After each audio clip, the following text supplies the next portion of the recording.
Şu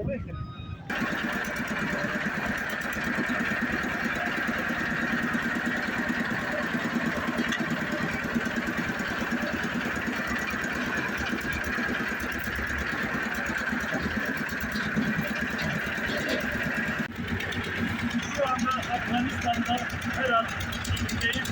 Tahminimiz 7 Ekim'de burada büyük bir deprem oldu. O ülke yakın bir Herat oldu. Tamamen yıkıldı. Ve biz böyle ileride gittik. Daha nasıl görüşler yaptık. Bölgelerin acilen kontrol hareketli oldu. Hatta ileriden bir tarafta artık yapıldı. Ve geçici vakti olarak yakın bir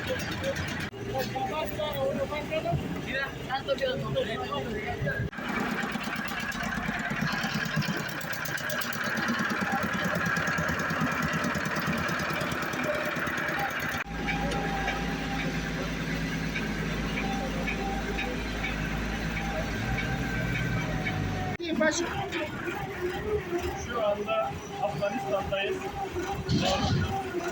Afganistan'da bir deprem oldu. Ve bu depremde 2500 adet zahmet etti ve 10 köyümüz tamamıyla yıkıldı.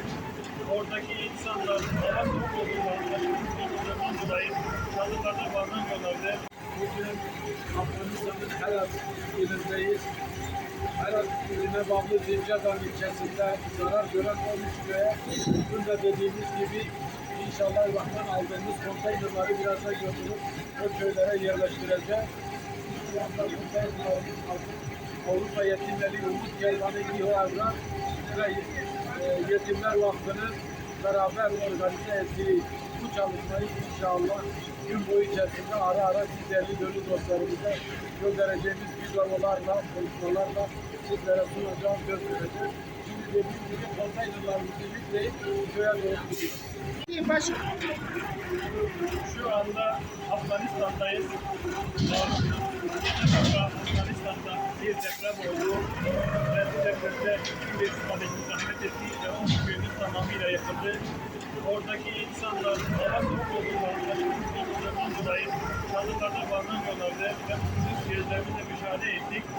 Ve bunun için Robert Kervanı